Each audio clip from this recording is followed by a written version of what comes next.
never had one of those before. I never wanted to check that box off of the monster bingo card. Now I have to read an Omegaverse book. I've opened a can of worms.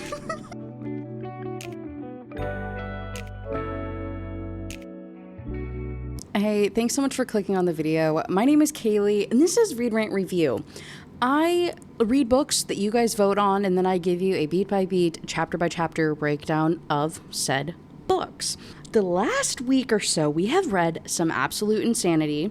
I put a poll, I guess it's been like a week and a half now, and the intent of the poll, all of the books I had listed, was to ruin my digital footprint.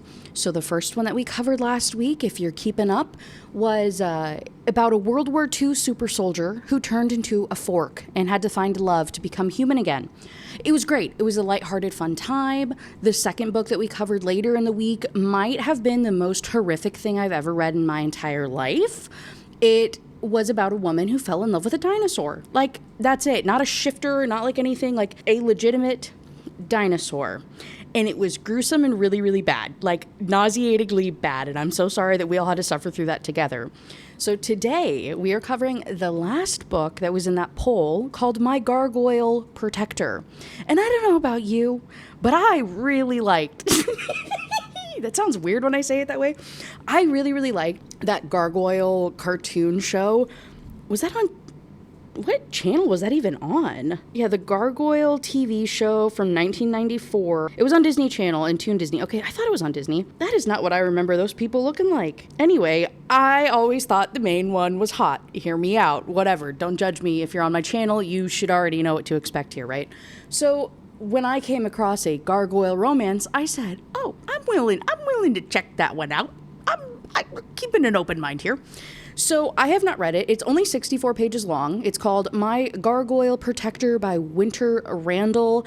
I believe this was a recommendation that I got through my Google form. I have it in the description box below if you have a recommendation. I think it's the very, very last link in my description box. So I'm like 99% sure this came from one of those. So I do read them. And check it regularly. And like I have a whole running list of things that you guys want me to review or that you guys recommend that I check out, right? Speaking of my description box, though, and ruining my digital footprint, the very, very first link is a brand new link to a gaming channel that I made. What? In true Read, Rant, Review fashion, there is a dating sim out there called Date Everything where you find inanimate objects around your house and you have these special glasses and it turns them into like people and you flirt with them. Of course, I bought the game, and of course, I made a gaming channel to play that and a couple other cozy games once we get there. So that is a new venture. Like I said, it's linked in the description box below if you want to show me some love over there. I should have that first video up either by the time you see this or like very, very soon after. I'll have the first video up over there. So that is also very incredible, awesome news. Now, without further ado, like I said, today we're going to be talking about My Gargoyle Protector by Winter Randall. Currently on Goodreads, it is sitting at a 3.67 with only 270 ratings. Like we said, 64 pages, and the book description so that you know what we're getting into. Merrick has always been in my life. My dad's gargoyle best friend has been protecting my family for as long as I can remember. And when I decide to go to dance school in Chicago, my father asks Merrick to come with me to protect me. But my dad doesn't know how I feel about Merrick and about how I'm pretty sure Merrick feels about me. But someone knows, someone who's been watching us, and not even Merrick can protect me this time. Dun, dun, dun. Like I said, I'm literally like 4% of the way through the book. And then I was like, you know what? I just need to read this live and we're going to have a good time with it. There is no content or trigger warning provided by the author. There's only 5 chapters. This should be a quick and easy read. In chapter 1, we're introduced to Eva. She is, I want to say 23, recently moved to Chicago to join a dance company, and class is coming to an end on this particular day. And everybody is inviting her out to go and drink, specifically this one guy named Brendan, who has made it very, very clear that he is interested in her, but she blows him off a little bit. And, she says she's fine, I'm good. I'm good. And he says, well, just make sure you hit me up if you ever get lonely. And she's like, yeah, I probably should. Like, there's nothing wrong with him, but there's just something about him that keeps me from accepting invitations like the one he just extended to me. I know that if we end up alone anywhere with any kind of privacy, he's going to make a move. And if he makes a move, I'll know I'll have to turn him down. And then I would just feel bad about it because there's no legitimate reason that I don't like Brendan. He's just not the one for me. And so as Brendan goes to leave that day, he accepts it, right? There's no like pushback. It's not weird at all. He just says, okay, I've got to shoot my shot. Goes to leave.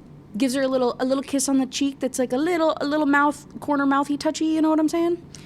And as he straightens, his gaze on mine, my eyes wander over his shoulder to the big glass cylindrical skylight above the auditorium, where 2 red eyes are watching us. See you in the morning, Brendan says, turning to the exit stage right. Sure, I say distracted. The 2 red eyes are still watching me, and in the dark I can almost make out the shape of wings. Oh my God. So she gets cleaned up, and she goes up to the rooftop to go and meet with her sweet gargoyle friend. And her gargoyle friend says, why aren't you going out and partying with all of your people? And she says, I'm tired. He says, you don't get tired. Sure I do. He rolls his eyes and makes a humming noise and then turns away from me, walking over to the perch where he lives. He leans against it and I watch him. He's so beautiful, the hulking shape of him, his big broad shoulders and his muscular back. And it is very clear immediately how much she likes this little gargoyle guy. And so she goes to stand beside him and, puts her hand on the concrete wall next to him so that she can look over the edge with him and just kind of, be close. And she shivers, and like he doesn't even realize he's doing it, Merrick's long wing uncurls from his body and settles around me. I smile at him, but he doesn't look down at me. This is pretty much my life. I am desperately in love with my gargoyle bodyguard, and he just sees me as his best friend's daughter. His ward, his job, I'm not sure anymore. Our relationship is so dysfunctional that it's impossible to define. And I get why he would only see me that way. I'm 23 and he has to be, 1,000? I've never really had the courage to ask, and I'm not sure that I want to know, but either way, I know that all of the fantasies I've had about him, the way he makes my body feel when he's this close to me, it's all completely one-sided. And I also know that if my dad knew that his best friend and bodyguard, who's been protecting our family since before I was born, was the center of all of my childish daydreams, he definitely would not have let Merrick follow me here to Seattle. So Merrick has been assigned to her family as a bodyguard of sorts for centuries, and she has no idea what exactly he's protecting her family from. But all she does know is that her dad didn't even bat an eye when Merrick offered to come with her to Seattle. Wait, but Dad didn't even bat an eye when Merrick offered to come with me to Seattle. I thought she was in Chicago instead of back in California. Did the thing not say Chicago? Where are we? It doesn't matter, I guess, but okay. You know what? I don't know why I'm asking so many questions. Wherever, he followed her to dance school, and she's just got a crush, right? She's always had one. And I love that. I love the premise of that. I love the premise of the yearn and this older guy not paying attention to you because he has a job and he's being respectful and whatever. Love where we're starting off. Love that she's 23. Love that there hasn't been any weird boundaries crossed, right? She knows that she's wanting someone who doesn't want her back. So at least he's never made anything forward. Love that dynamic. So far, so good. You know what I'm saying? She and Merrick are sitting there, hanging out, chilling, and he's asking her about Brendan. And she's like, what do you want to know about him? I ask, feeling a sense of glee right in the middle of my chest. Is he worried about me? Or, God, I can only hope. Jealous? No, there's no way. He's probably just concerned about whether or not Brendan has the best intentions. And honestly, I don't know if Brendan has good intentions. I'm just going to assume that his intention, should I ever give him the go-ahead, is to rail me. Jesus. I was not expecting to be so direct about it. But they go on to have a bit of back and forth, and, she's saying that she's not interested in him, and more that she has been spending her nights up on the rooftop hanging out with Merrick, the less and less interested that she's been in dating or trying to hook up with anybody, especially since she has moved to Chicago or Seattle or wherever the hell she is. Ever since she's moved to Seattle, she has not really been interested on hooking up with anybody or making any more friends. She literally just spends her evenings up there hanging out with Merrick. I kind of just want to spend time with him and focus on dancing. My family and I invested a lot of money on getting me moved out here and settled in at the company. I really have to make sure that I make it worth it. We learn that obviously Merrick turns to stone during the day, and during the night he just hangs out on either the dance like studios rooftop and keeps an eye on her, or he like, you know, stays in the shadows and on the rooftops on her way home and like follows her around to make sure that she's safe, and then will like perch himself on her apartment rooftop. And then during the day when he turns to stone, he's like kind of dead to the world, right? Like he has no idea what's going on around him or anything like that. And we're coming up on Halloween, and so she has this bright idea of, well, Merrick, why don't you come out and hang out with me on Halloween? Like, we can get off these rooftops. Like, we can go down into the streets, and people will just think that you have, like, really good, like, prosthetics, and, you know, you just are really, really all about your costume. And he's like, and how do we explain to people that I'm 7 feet tall? And she's like, well, I don't know. We can say it's stilts or something. But I can't let him know how desperate I am for it, to spend time with him. I don't know how he would respond to that. If he knew that I was in love with him, would he leave, go back to California, and send some other gargoyle out here to protect me? I don't even know if that's how it works. My dad seems to think that it's a very specific gargoyle who is assigned to a very specific human. So I don't think that there's a refund on this whole agreement. He's quiet for a long time, and then he says, okay. Joy floods my body. Really? He shrugs. Sure, you're right. It's a perfect opportunity, and I'd like to go out with you, meet your friends, and see your world. So he agrees to her Halloween idea, and she is so incredibly excited. And so then he's like, okay, well, if that's the case, if we're going to do that, like, okay, I gave you what you wanted. Now it's time for you to get going, like, get home, right? She's on the rooftop of the, like, dance studio right now. And instead, she pulls out a sleeping bag, and she says, well, you know what, actually, I was kind of hoping I could just, like, stay up here with you and, like, hang out, and maybe I'll try to, like, stay up all night and, you know, maybe, like, stay till dawn. And he gets a smirk on his face about it, and he's like, well, if you think you can stay up that late. He tries to push back initially, though, and he's like, no, it's gonna, sorry, I just oopsied and scratched my tattoo. Sorry, if you're not watching visually, the next 10 seconds are going to sound really, really lame to you because you're not going to be able to see what's happening. I posted it on YouTube, but I got the Ophelia tattoo that you guys had voted for a couple of weeks ago. I literally got it done like 4 days ago, and I just scratched the absolute crap out of it because I forgot I had it. Oh no, I hate when that happens. It's so cute though. I'm so happy to add to the collection. Anyway, so he tries to push back initially, and she's like, no, or he tries to push back initially. She just talks him into it, though. And then eventually, he's like, okay, fine.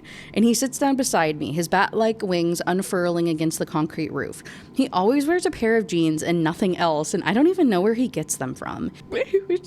I don't know, dude. Like, obviously, he has to wear pants, but the idea of wearing jeans is so funny to me. I'll show you the picture of the gargoyles from the cartoon show if you're unfamiliar. I mean, you gotta wear something, but the idea of just wearing jeans is so funny to me. So she lays down on her sleeping bag, and he sits next to her, and they get to be a little chitty-chatty, but she falls asleep listening to his answer to a very important question. She says, tell me about where you came from before you came to protect my family. Merrick makes a humming noise in the back of his throat. Well, it's this place very far away, hidden from humans. We stay there until we're assigned. I don't even hear half of what he says before my eyes start to fall closed. And before sleep completely takes me, I feel him shift, laying down beside me and draping one of his long wings across my body. Oh my goodness. So she wakes up in the morning to the sunlight shining down on her face, and she's like, oh frick. Like, she did not mean to pass out. Obviously that was not her intention, but she did not do a very good job. I shoot up in my sleeping bag and I look around for Merrick. I can only imagine what would have happened if he hadn't woken up and the sun had turned him into stone with his wing over me. I could have been stuck here all day, but I should have known that Merrick knew better than all that. He's up on his perch like he is every day. He's bent, looking down over the city. I leave my sleeping bag and stuff it in my duffel. Then I walk over to Merrick's perch and lean against it. I loved this, I say, listening to the city start to wake up. It's mostly just the people who have to be to work early or people catching buses. There are very few cars. I wish I could do this every night and sleep beside you. I put my chin in my palm and twist my head to look over at him. I'm in love with you, Merrick, I say, mostly because I need to say it out loud just once. I know he can't hear me. I know that nothing will ever come of it, but sometimes you just have to say it. If I could have my way, I say, I would spend every day with you and I would sleep beside you every single night. I want you to be mine because I'm already yours. I run my finger along the curve of his arm, solid to the touch. And we're going into chapter 2. And it's happening fast. Obviously, it's 64 pages. but it doesn't feel insta love. I'm not getting the ick from this. This was only 17 pages, and I think it goes back to this whole idea of like yearning and longing and little touches and like trying to express yourself. I don't know, there's something that feels a little bit more genuine to it than in probably literally any other book that I would read that would have somebody saying I love you on page 17. There's just something that hits a little bit different, maybe. Or maybe I have just read such horrible nonsense last week that this palate cleanser feels like I'm drinking holy water. You know what I mean? I don't know if you're supposed to drink holy water. You know you understand what I'm trying to go for here though, right? Like that this just, it feels so amazing because of how freaking horrendous the book was last week. So anyway, in chapter 2, we cut to said Halloween party that he agreed to go to her with. And they show up with Cleo, who was her roommate, and then Brendan, the guy who was like hitting on her from the dance studio. They're like so impressed with Merrick's costume, and they're like, "Oh my gosh, are you like a mechanical engineer or something?" And Eva is like, "Yeah, he is. I know, it's crazy. He's just like so talented." And Merrick grabs her hand, and they go into the party, and then Cleo and Merrick go and get some drinks. He's not going to drink. He doesn't partake in that human stuff, but he's going to, take care of her and go and get her something. So now she's like hanging back with Brendan, and he's like, "So are you guys like a thing? I thought you weren't seeing anybody." And she's like, No. He's like a friend of mine. We've just known him for a long time.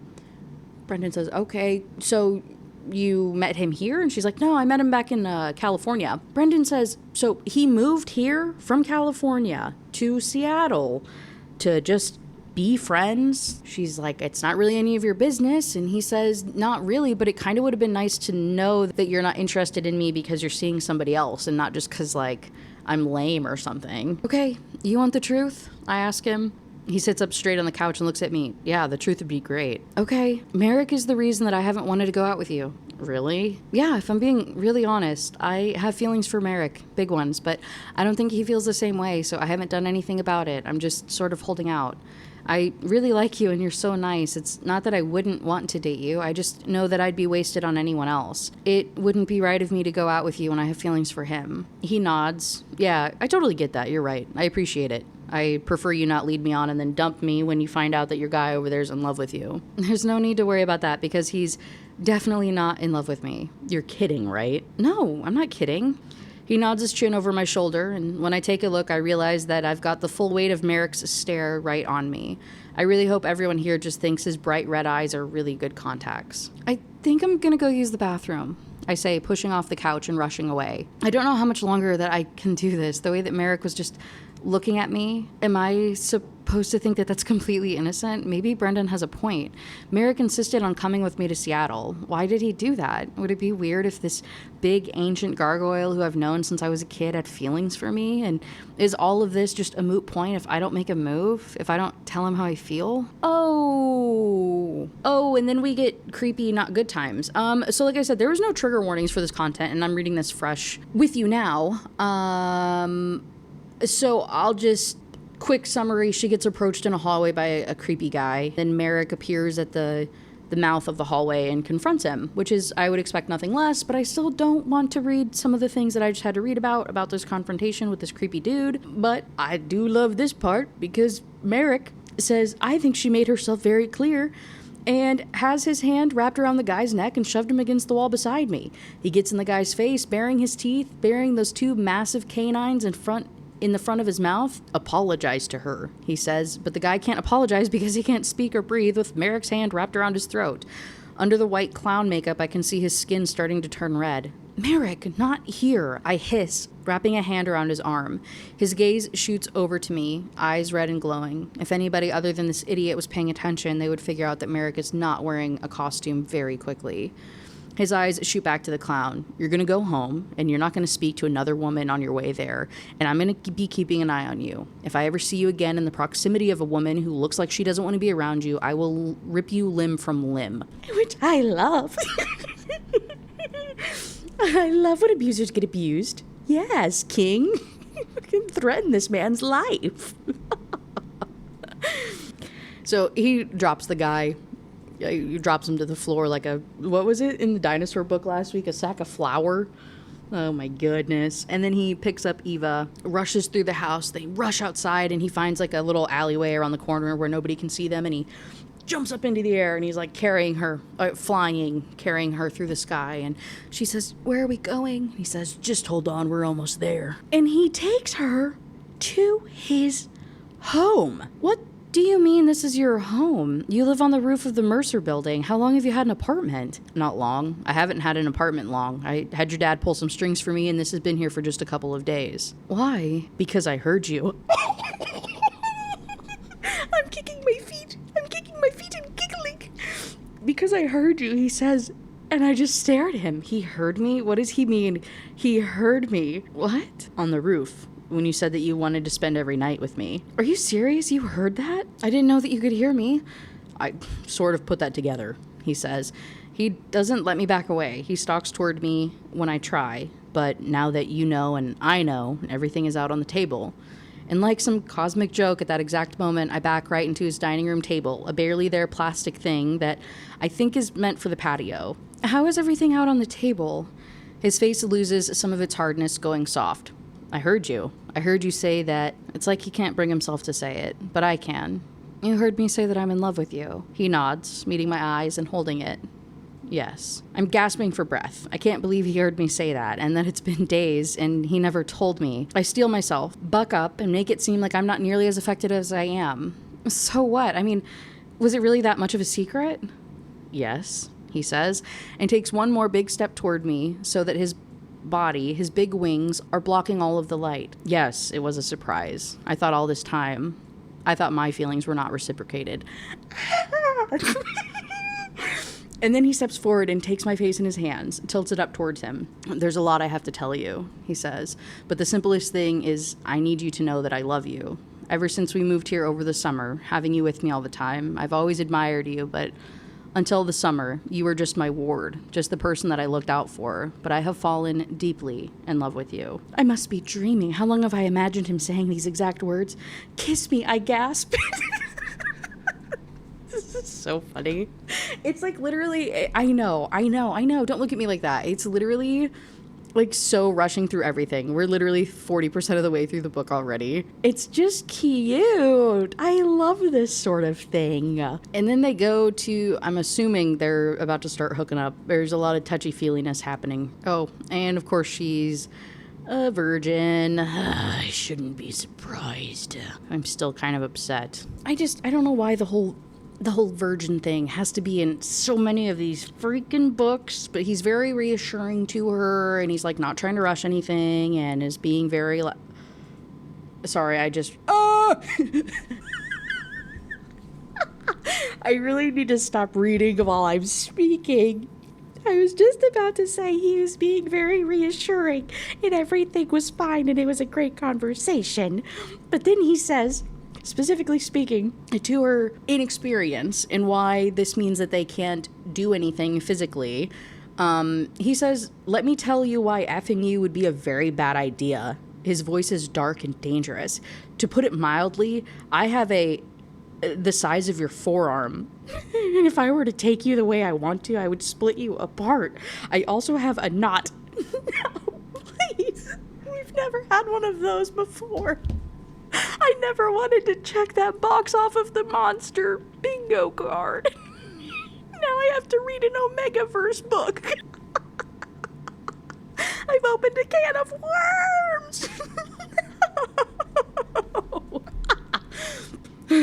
I also have a knot, which I sincerely doubt you're prepared for.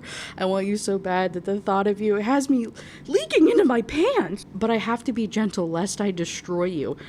Good God. So she's like, hey, I want that though. Respect. This is getting intense right now. Good God, I think half of this book is literally just this spice scene right here. Oh, yeah, I didn't know I was signing up for this. It's not like in a bad, okay. Hey. It's not dinosaur book bad, okay? It was just a lot. The way we started, I thought this would be like so tender, and we were just like, 0 to 100 you know what I'm trying to say. And now I'm reading about a knot, and we're still in chapter 2. That's the only face I can make. I've literally just been making the same face at my phone for like the last 30 seconds reading the ending of that scene. Chapter 3, she wakes up in the morning in Merrick's apartment. Oh my gosh, the apartment that he bought just so we could spend the night together, like we did last night. I smile and roll over, ready to greet him, all the joy leaching out of me when I roll over to find a Merrick statue in bed beside me. Hey, I mean... She wakes up to this Merrick statue in bed next to her, and she gets up and she's kind of like getting ready and stuff, and then she like looks back and she realizes, hey, him being a statue is not the only thing hard about him, if you know what I'm saying. She's like, oh, did you do this on purpose? Because now she knows that he can hear her. She didn't think he could before, but now she's like, oh, if you can hear me talking. And so he's a statue and can't do anything. And so she starts to do stuff to him while talking to him, and he's a statue and can't do anything back. But obviously there's like a consenting thing here, so it's not creepy, right? Like, whatever. Don't make it like a non-consensual weird thing. This is obviously very clearly what the intention was in this moment. So then she's like, I have to go to rehearsal, I tell him, starting to reach for my clothes and realizing that they're pretty thoroughly destroyed. I'm gonna borrow some clothes. I don't know what I was expecting to find, as I have never seen Merrick in anything other than a pair of jeans, but when I go looking for clothes, I find a whole closet of things in my size. Comfortable clothes like t-shirts and sweats, and nice things like dresses. I glance over my shoulder at Merrick. It's like he was preparing for me to move in. I smile to myself and reach for a pair of jeans and a sweatshirt. When I'm dressed, I walk over to the bed, feeling a little sheepish as I glance at Merrick's still hard and sticking straight up. I cover him with the blanket and kiss him on the cheek. I love you, I whisper, and then I leave, already impatiently anticipating tonight. So she goes to rehearsal. She runs into Cleo, right, her roommate, and her roommate's like, where did you get those clothes? You didn't come home at all last night. And so she tells her how she went home with Merrick, and Cleo's happy for her, and they have a little gossipy sesh about it, and everything is sweet.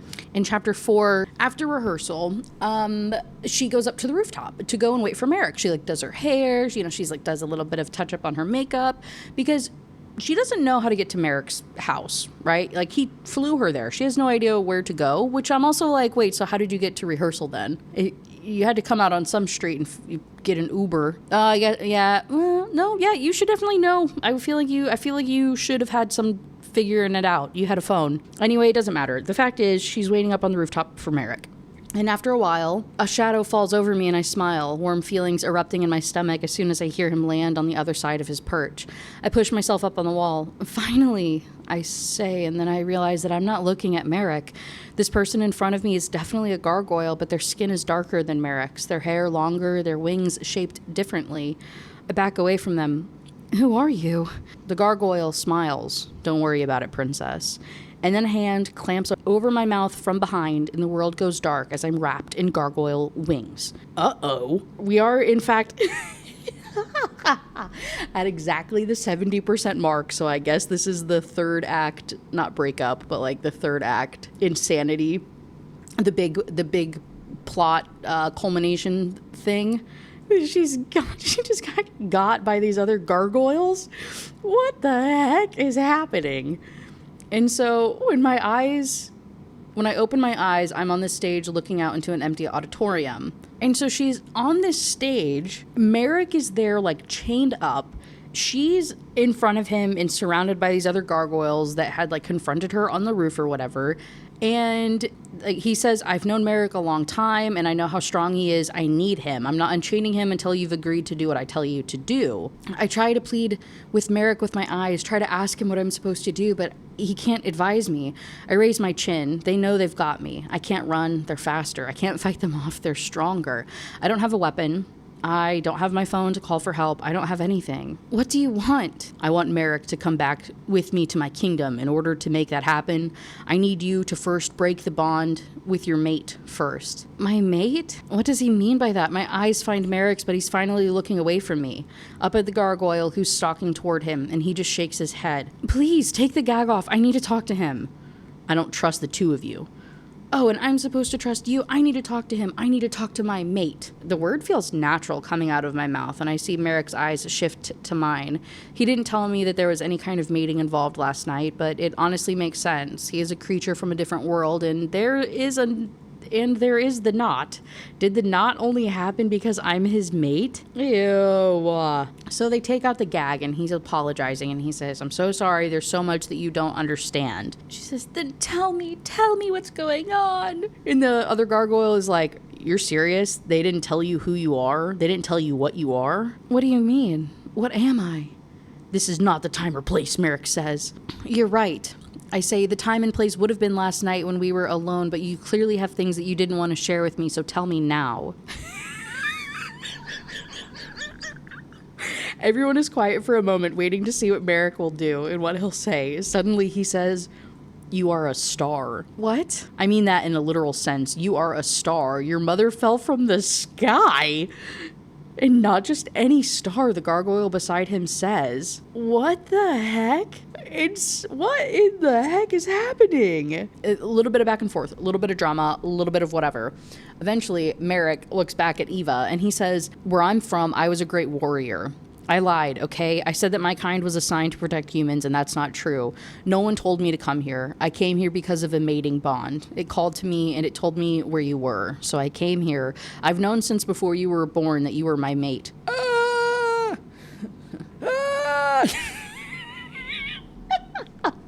Fuck.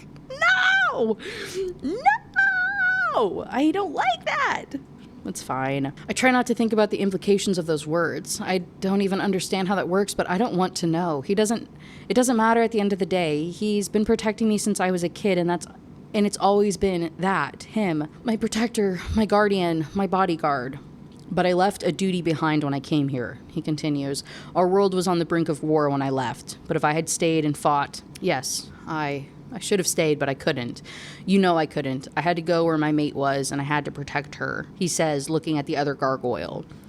And then looking back at Eva, and he says, I protected your mother before you, as soon as you were in her womb, and I protect you now. You are mine to protect, and what we have, our mating bond, is more important than my role back home. And then obviously the other gargoyles in the room are like, hey, what about us?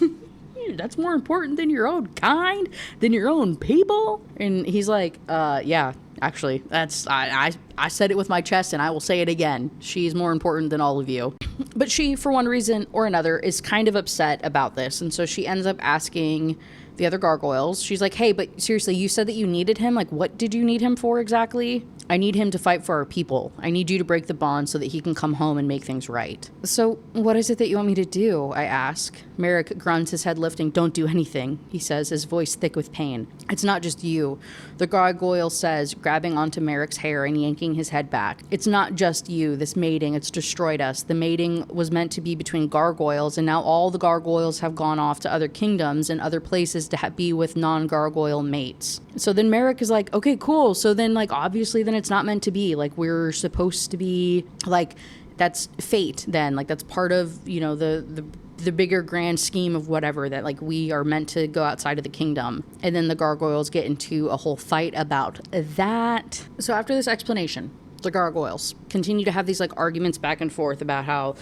you know, the bonding and the outside whatever, it's ruined the kingdom. And she's like, so how do we help? How do we help save the kingdom? And Merrick's like, you don't understand how the kingdom works, blah, blah, blah. And then he gets, like, the crap knocked out of him and he ends up, like, passing out.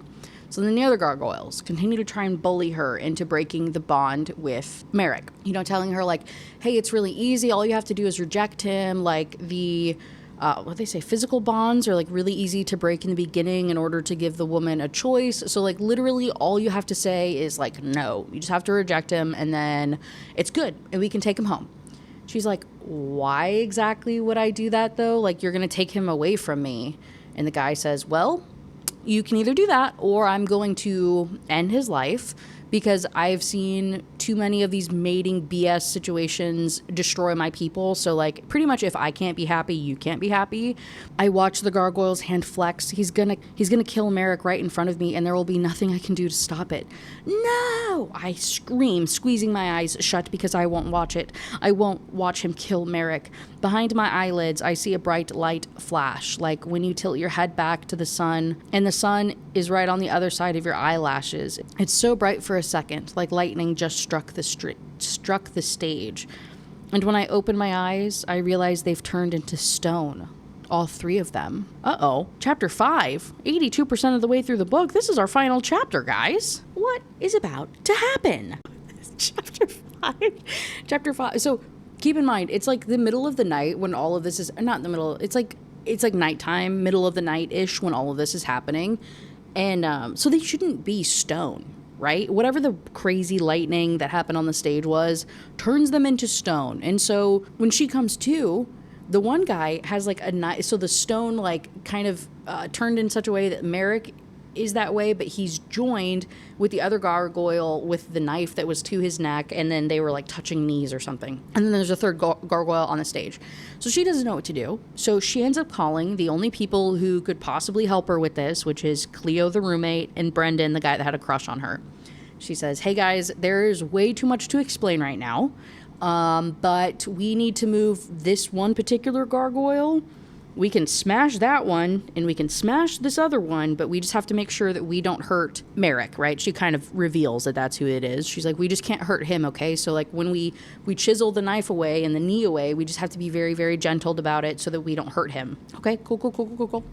So Brendan, he like took a ceramics class and he's like talented in that way. He works at like slowly chipping and chiseling away at the connections between Merrick and this other guy, while she goes ham on the third one with a hammer, just like absolutely destroying this other gargoyle. Then they get disconnected from the second one, and then they like destroy that one as well. And then all of them work to get him into one of their dressing rooms to cover him in tarps and just to kind of let him hang out and hide because they don't know what to do with him. And like I said, he shouldn't even be stone right now. So she has no idea what's about to happen next. All she knows is the other 2 are like pretty much dust now, so they can brush it away and like dispose of all of that stone because they have rehearsal in a couple of hours, right? That's the other reason she needed help, because there's a bunch of people that are about to be in the theater. It takes 3 days for Merrick to come back. I'm warming up for rehearsal. Our director is stuck in traffic, and she texts everyone right before Cleo rushes onto the stage and takes both of my hands in hers. It's Merrick, she says, and that's all she needs to say. And so she rushes back and she finds him, and he's come to, and he's a little dazed. Understandably, he's been passed out for 3 freaking days. And she's like, oh my gosh, are you okay? You were all stone. And he's like, yeah, I think you surged. She says, what? Yeah, your mother's a star and you're a half star. It's possible that this kind of thing has happened before when you've been in extreme emotional distress, but you're a very level-headed person, so it may not have happened very often. And Cleo and Brendan are in there, and they're overhearing all this conversation because they all know the truth now, and I guess they're just super chill and super cool, super accepting of this, and just like kind of fangirling a little bit over this idea of her being a star and over this idea that gargoyles are real or whatever. And then she confronts Merrick and she's like, hey, I was kind of mad at you. I was kind of really angry. That was part of the extreme emotional whatever that you sensed, because it's hard to think that you know what's going on, that you know the truth, and then to find out your entire life has been some secret that everyone's been keeping from you. I know, he says, I never wanted to keep anything from you. That was never my intention. It was just that, how do you tell someone they're your mate when they're a child? Ew, don't say that. Yeah, I get that. It doesn't exactly look good. Not good at all. Your father, your mother, they understood. They trusted me with your protection. They knew that I couldn't hurt you, that hurting you meant hurting myself. And even though I had that knowledge deep in my bones, it wasn't like that. It wasn't like it is now. Everything changed. You felt it, didn't you? You felt it click into place. Do you mean that the mating bond started when I became an adult? It's different when you're a child, obviously. The bond called to me so that I could protect you, but the bond itself didn't take hold until we made love. Okay, see, we're walking a fine line of this being super uber creepy, and then the author walks us off the ledge in the good direction. Takes us backwards off the ledge, doesn't like push us over like I feel like could easily be done. It's like this whole, just because we weren't mated doesn't mean that I didn't love you. We both just wanted to protect each other and spend time together and whatnot. And it's very, very cute. And then they start to bang. Yay. And that's the book. And that's the book. It's cute. In the Winter Randall has a whole, oh my God, they have a book called Minotaur Sugar Daddies. And the other one is Snowed In with the Mountain Monster. That's so fun. It's so just like not serious. You know what I mean? The raven in my window, touched by the shadow creature. There's like all kinds of little monster stuff. Dude, if they're all just short little sweet reads like this, who cares? What a nice palate cleanser, honestly. 63 pages, we read this in what, like an hour or so? I can't complain. I love just a little cutesy story. Give me a little morsel of yearning and like cutesiness. Oh, geez Louise. Yeah, I just needed something. We just needed something real quick to not have that horrible dinosaur book be my most recent video. With that being said, this was a good time. Just something to kind of throw out there. Next Monday's video will be another classic. I need to get back on track with that. It's going to be Frankenstein, so we can do a little spooky summer read. And then 1984. And in terms of this week, I'm going to do the Till Summer Do Us Part by Megan Quinn, I believe. It's like the #1 selling traditional romance. For the same reason, we just need a palate cleanser. We just need something that's not totally wild. And then I need to do Coho. There's a whole bunch, dude. I have like a whole freaking list of stuff that we're working on. Like I said, this Thursday is gonna be that book. Whatever I just said, Till Summer Do Us Part. And like I said earlier, keep an eye out on my second channel, guys. Check it out, link in the description box below if you want to see some gaming content from me. That should be up, like I said, by the time you see this video or very, very soon after. I'm so pumped. All right, I think that's all I have to say. As always, I'm so incredibly grateful for each and every single one of you. You are all phenomenal human beings. And yeah, I'll see you in the next one. Bye.